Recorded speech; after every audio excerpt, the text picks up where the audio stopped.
In psychological terms, though,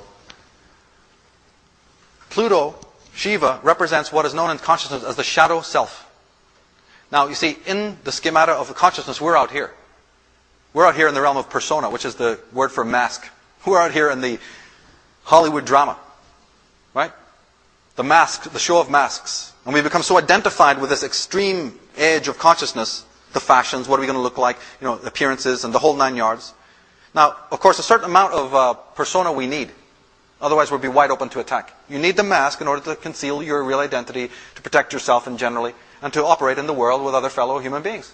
But we have way overcompensated for it. We've put all our psychic energy into the mask. And you only have to look at the cosmetic commercials to know that it's obsessive right now.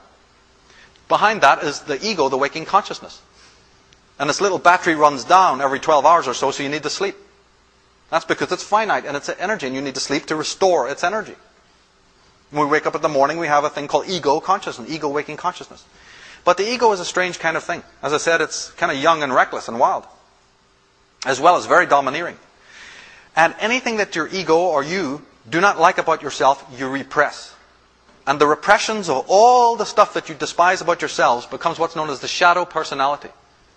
And it's kind of in the unconscious realm. It's not even in the conscious realm because you're not aware of it. It's like the director's cut of your life. See, when you're living your life and experiencing all sorts of things, you want to have the nice clips that you cut out and put them on the coffee table, the family album. But what about the backstory that's really been filmed, that footage that you hide away, that one day when you leave this planet is going to be played for you in the dark room? They're going to say, come this way. We've got something to show you. Remember all that film you stored away in the attic, meaning your unconscious mind? We're going to run you an amazing film here. This is a real slasher horror one. This is Stephen King and more. You want to see the John Carpenter, Friday the 13th, part 14? Here it is.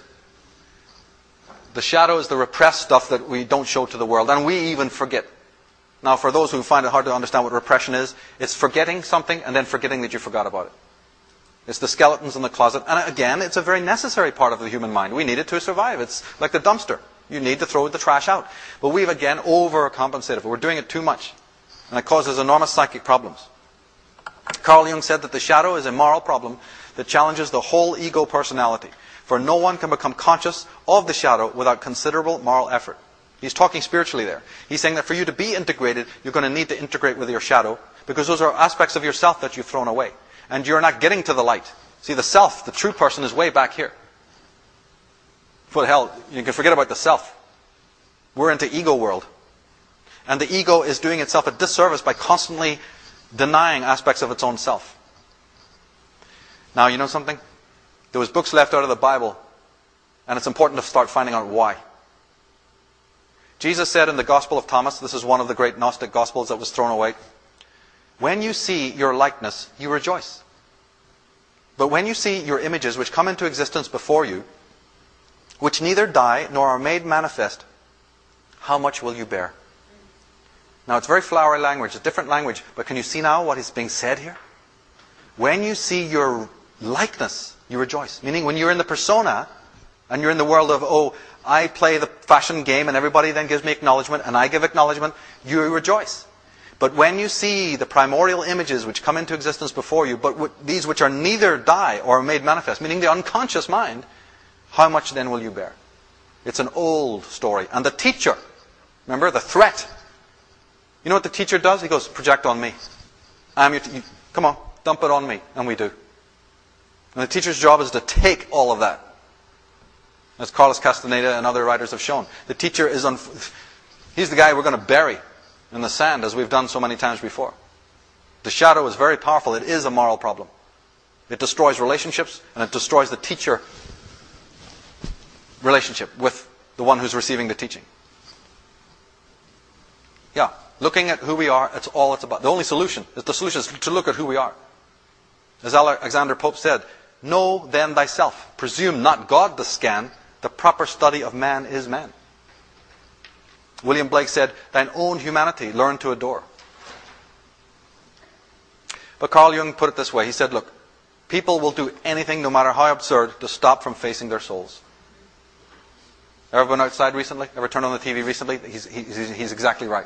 People will do anything, no matter how absurd. And all that carnival that you see out there and all the distraction and nonsense that this world is wall to wall full of, that's what he's talking about.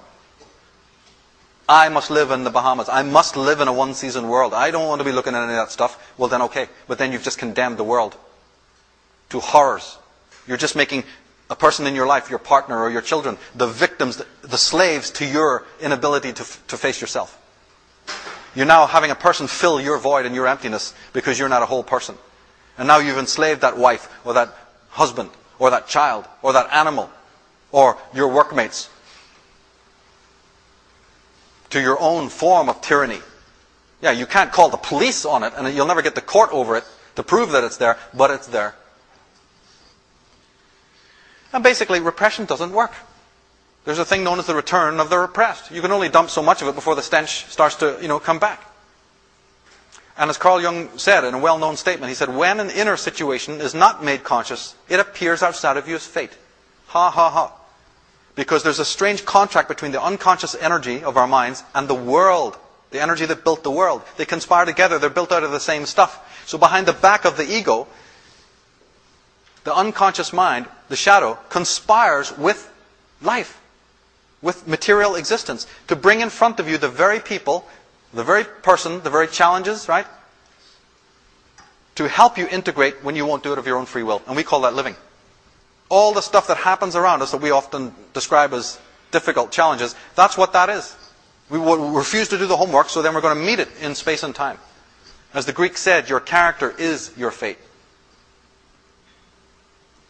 Now the next statement from Carl Jung is the one that is basically the theme of the entire presentation.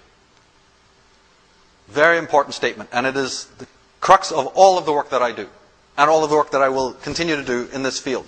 This is it, because I am not a person who will leave consciousness at the door. I am fully aware of all of the other obscenities that are taking place, in the name of God, in the name of religion, in the name of freedom and sovereignty. But you see, in my book, I will not leave consciousness at the door. And this is the reason. Carl Jung says that the gigantic catastrophes that threaten us today are not elemental happenings of a physical or biological order, but are psychic events. To a quite terrifying degree, we are threatened by wars and revolutions, which are nothing other than psychic epidemics. At any moment, several millions of human beings may be smitten with a new madness. And then we shall have another world war, or devastating revolution. Instead of being at the mercy of wild beasts, earthquakes, landslides, and inundations, modern man is battered by the elemental forces of his own psyche. It's just that the other stuff, the symptoms of this, you can take a Polaroid of it. You can catch it on film.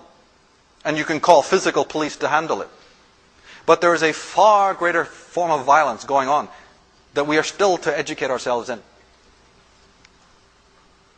And it just so happens that the most toxic and unworked people just happen to be in power.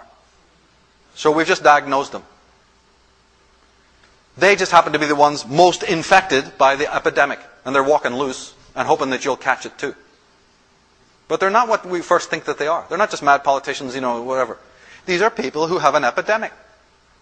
And they happen to always rule the societies because we let them. We permit it to happen. The masses of men and women in the Western world compulsively avoid true, authentic, and psychoanalytical investigations of their natures, even with help. Particularly in regards to the so-called darker aspects of the personality, the shadow self, and so on. However, not dealing with the psyche at all proves systemically hazardous. So a compromise is required. So the ego is not stupid. It knows to continually be dumping without any integration will create total pathology. So it thinks, I'm going to get poisoned by all this stench coming from the back alley.